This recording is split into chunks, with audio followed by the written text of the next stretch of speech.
ব্রাহ্মণবাড়িয়ার আশুগঞ্জ উপজেলায় নির্বাচনী প্রচারণাকে কেন্দ্র করে তীব্র বিতর্ক তৈরি হয়েছে।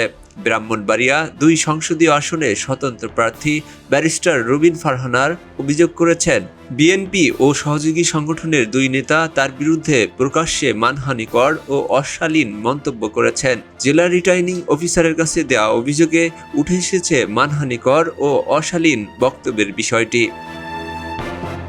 মঙ্গলবার জেলা রিটার্নিং অফিসারের কাছে পৃথক ৩টি অভিযোগ দাখিল করেন তিনি। অভিযোগে বলা হয়, আশুগঞ্জ উপজেলার যুব দলের আহ্বায়ক মোহাম্মদ আলমগীর খাঁ ১১ জানুয়ারি শরীফপুর গ্রামে আয়োজিত মিলাদ মাহফিলে রুবিন ফারহানাকে নিয়ে অসভ্য ও অকথ্য ভাষায় বক্তব্য দেন। এছাড়াও একই অনুষ্ঠানে আশুগঞ্জ উপজেলার বিএনপির সাধারণ সম্পাদক মোহাম্মদ হাবিবুর রহমান রুবিন ফারহানার পোশাক নিয়ে কটূক্তি করেন বলে অভিযোগে উল্লেখ করা হয়। এমনকি ৪ জানুয়ারি আরেকটি সভায় তিনি রুবিন ফারহানাকে টিস্যু পেপার বলে মন্তব্য করেন। আপনারা সকলে জানেন রুবিন ফারহানা বহিষ্কৃত। আপনারা টিস্যু পেপার ব্যবহার করে কি করেন? টিস্যু পেপার এটা আসলে কোনো কাজে লাগে?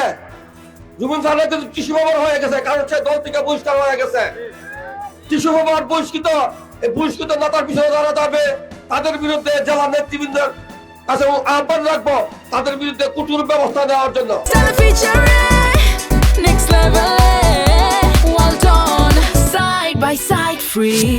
রুবিন ফারহানা অভিযোগে উল্লেখ করেন, এসব বক্তব্যের ফলে তার কর্মী সমর্থকদের মধ্যে ক্ষোভ তৈরি হয়েছে এবং এটি সরাসরি নির্বাচনীয় আচরণবিধি লঙ্ঘনের শামিল। অভিযোগের সঙ্গে তিনি সামাজিক যোগাযোগ মাধ্যমে প্রচারিত ভিডিও লিঙ্কও সংযুক্ত করেছেন।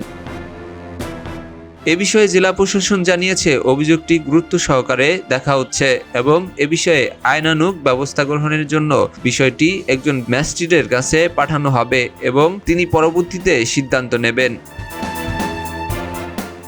নির্বাচনী আচরণবিধি লঙ্ঘনের এই অভিযোগ ঘিরে এখন আশুগঞ্জ ও আশেপাশের এলাকায় রাজনৈতিক অঙ্গনে চলছে আলোচনা ও সমালোচনা। প্রশাসনের সিদ্ধান্তের দিকেই এখন তাকিয়ে সংশ্লিষ্টরা।